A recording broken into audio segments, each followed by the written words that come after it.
Alright, back on track for most of the fan base. I still like 3. Scream 4 was released in 2011, directed by Wes Craven, and it starred Neve Campbell, Courtney Cox, David Arquette, Emma Roberts, Rory Culkin, and Hayden Panettiere. And I really enjoy this movie. I know some fans of the Scream franchise have this lower on their lists, but I really enjoy this one. I think it's a very solid sequel.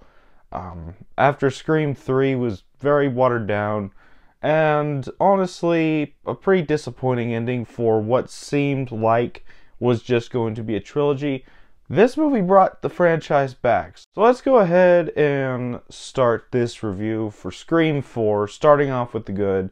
And as always, like I have said 4 times now, all the main trio are still absolutely great. Neve Campbell as Sidney Prescott, still iconic as ever.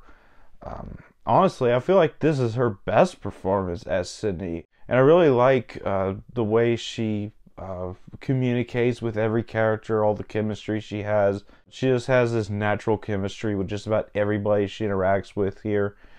And then you have Courtney Cox as Gail, and like I said, as always, she's great, and she gets even more to do in this movie than in the first 3. She actually gets in a little more on the investigations. She goes to a couple places and scopes them out, sets cameras around a certain place. Really great. And obviously David Arquette as Dewey, who is now the sheriff of Woodsboro by this point in the movie. Absolutely terrific. I really love this character. I've always loved Dewey. Like I've always said, he's my favorite character in the franchise. I'm always going to love Dewey. He's always going to be my favorite character. And I just really, really loved the way he has his chemistry with Courtney Cox. They were married in real life around this time, so their chemistry felt the most natural in this movie. And I really love the way Dewey worries about Gail when she actually does get attacked by Ghostface later on in the movie. And also, aside from the main trio, we get quite a few new characters that are really good. First, you have the character of Kirby, played by Hayden Panettiere, who is really great. She's a movie nerd. She was kind of set up to be kind of the new Randy, I guess. I don't know what exactly they were trying to set up with her character, but we'll never see exactly what Wes Craven planned, because his original plan for this new trilogy never came to fruition, unfortunately. But I really liked Kirby, and I'm really glad that she survived this movie and is now coming back for Scream 6. Really excited to see her back in this franchise. And then you have the character of Charlie, played by Rory Culkin, who is a good character. He's also another character who was kind of teased to be the new Randy for this new trilogy, but we'll get a little bit more on him later. I really like the way Rory Culkin plays Charlie. And then you get to the character of Ghostface, as always, the character that people go to these movies for. And Ghostface is just as great as ever in this movie. Roger Jackson's voice, obviously, always terrific. Very menacing, very scary, like I have said many times already.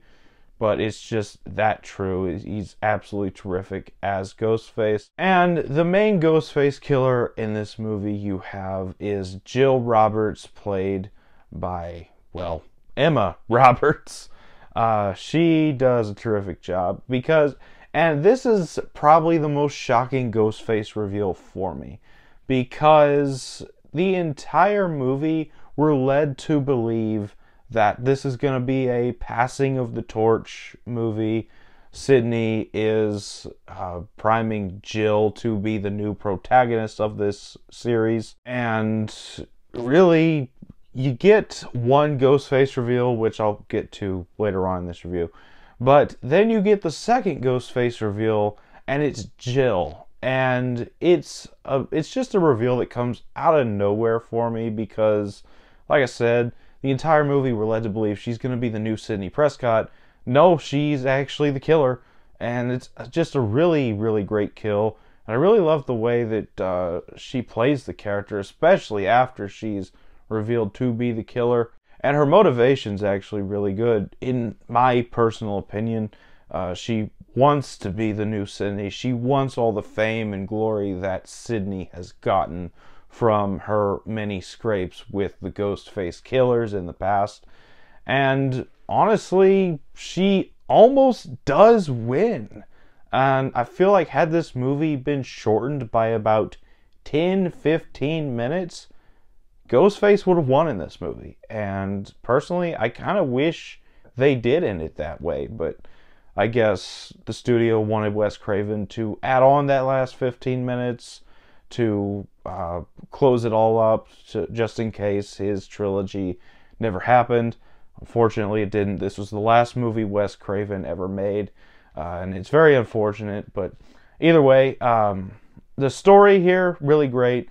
This is easily the movie that leans the most into the parody aspect of this franchise. It's still really great on the parody aspect, and you just gotta appreciate it that it brought this franchise back from the dead, because after Scream 3 was released, everybody thought that was the ending of the franchise, because between Scream 3 and Scream 4, there was an 11-year time frame where nobody thought there was going to be any more Scream movies, which is why I think Scream 3 was not very well received at the time, because granted, yes, it was a weak conclusion to what was originally a trilogy, but this movie brought it back and honestly made Scream 3 better in hindsight. And you get some really great kills, some really great atmosphere.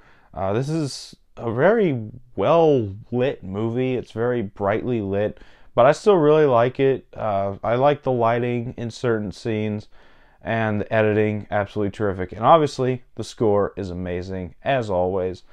But that's about all for the good. On to the bad. And there's one thing, and that is the reveal of the other Ghostface killer in Charlie. And I like the way Rory Culkin played Charlie pre-Ghostface reveal.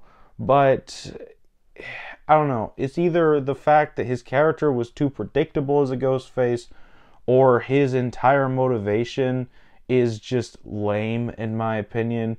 It honestly borders on incel energy. I just did not like Charlie. He's probably the only Ghostface I don't like out of this franchise. But that's about all for the bad. On to the final thoughts. Scream 4 is just a badass movie in this franchise. I really love it. It's just a lot of fun. Scream 4, great entry, brought the franchise back after 11 years, and I'm going to give it a 9 out of 10. That was my thoughts on Scream 4. Have you seen this movie? Let me know down in the comments what you thought about it if you have. And as always, if you enjoyed this video, don't forget to like, comment, subscribe, and I'll see you all next time.